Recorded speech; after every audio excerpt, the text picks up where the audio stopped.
Hello, this is the Book of Five Rings, which was written by a Japanese guy called Miyamoto Musashi in the 1600s when he was about 50.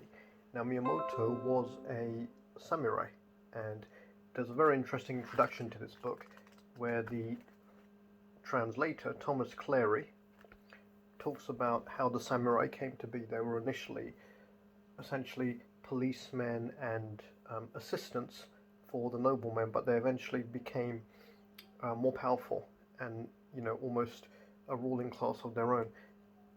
So there's a bit of interesting Japanese history in this. Miyamoto himself was a samurai, just a warrior. He had his first battle, killed his first man at the age of 13 and his last at the age of 29.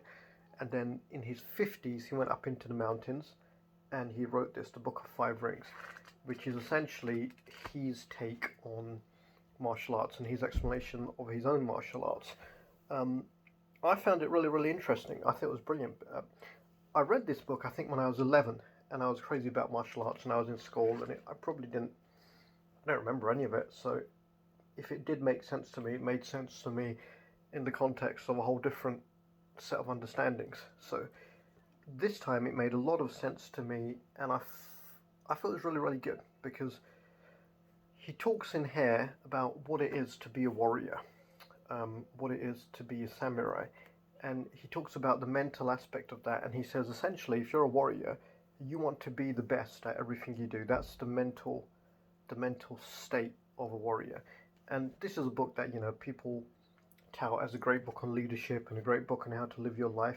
It was actually sent to me by a friend of mine who is a big fan of Joe Rogan, and Joe Rogan is apparently crazy about this book. So Joe Rogan, the podcast guy. When I read it this time, I found it very, very interesting because as well as talking about his own martial art, he talks about other martial arts, other schools of swordsmanship and other schools of general war. And what he presses home about his martial art is it's not complicated, it's not fancy, it doesn't have to be, it just has to work. There aren't any fast rules.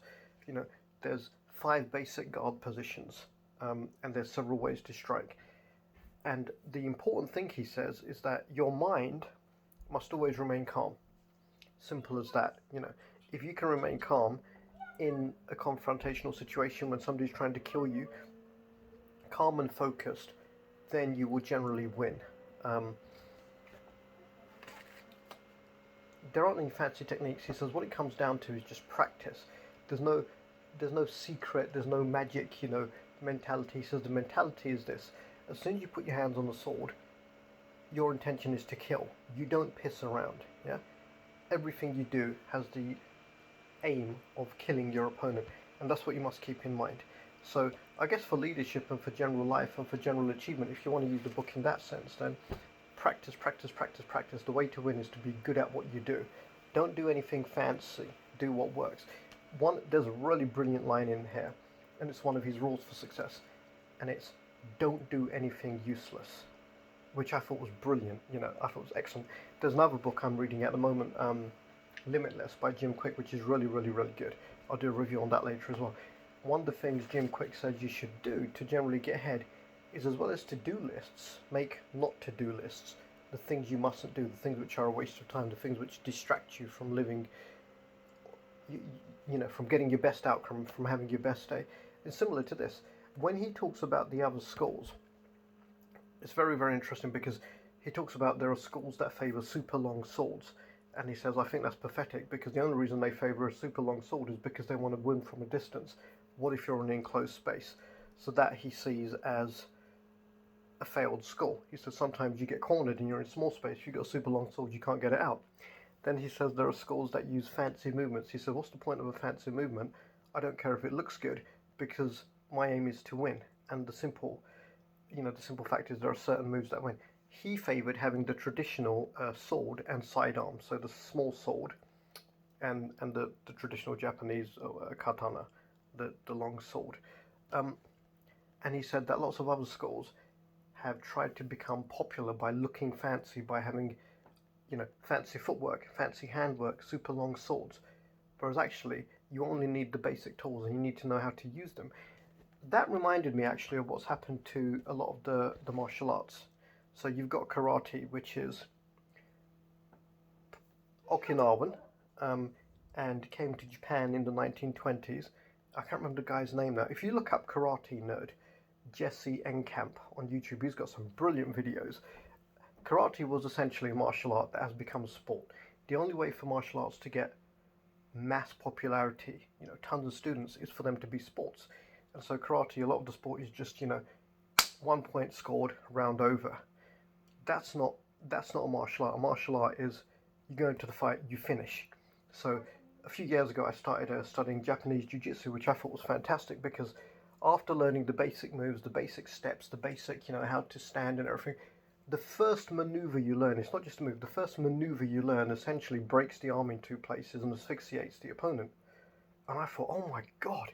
And that's when it was explained to me, look, this isn't a sport, this is a real martial art, 900, 500 years old, battlefield ready. If you got into a fight back then, the other guy would have had a sword, and just hitting him or kicking him high or looking fancy, you would have ended up getting killed. You have to basically disable them, preferably kill them. And this is why karate, how it was traditionally, by the way, karate never had any high kicks.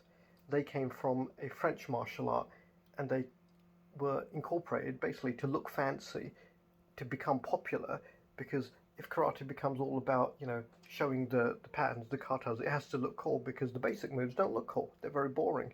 And if you want to attract students and make lots of money, it better look cool. Hence the high kicks, the fancy moves. There was none of that in karate. What it used to be was you learn the moves, you engage in battle, somebody gets hurt. Simple as that. That's how you practice it. It's the same in traditional jiu-jitsu. So there was a really interesting video I saw about Gracie Brothers Jiu-Jitsu. It's for MMA. It's for sport. But real jiu-jitsu is designed to disable and kill. Simple as that. So they've taken part of it, which is, the joint locks and everything, and become very good at it. There's actually a Japanese martial artist in MMA, I can't remember his name, but he went out and beat all the Gracie brothers, very, very conclusively. But that's for another discussion. Really enjoyed this book. There's actually 2 books in here. The next one, which I'll review as well, which is not the Book of 5 Rings. It's not about martial arts. It's what's it called now? The Book of Family Traditions on the Art of War, which is by a guy called Yagyu Monenori. I'll review that as well. But this I thought was great, and the actual Book of 5 Rings is 100 pages or so, very easy to read in one sitting. I'll probably read it again because there are lessons in here, I believe, which can be applied to just living better rather than just, killing people and staying alive. Interesting. If you're into martial arts, if you like something like The Art of War, Sun Tzu, then you'll probably really like this. I'd give it 7 out of 10. Definitely recommend it. It's a good read.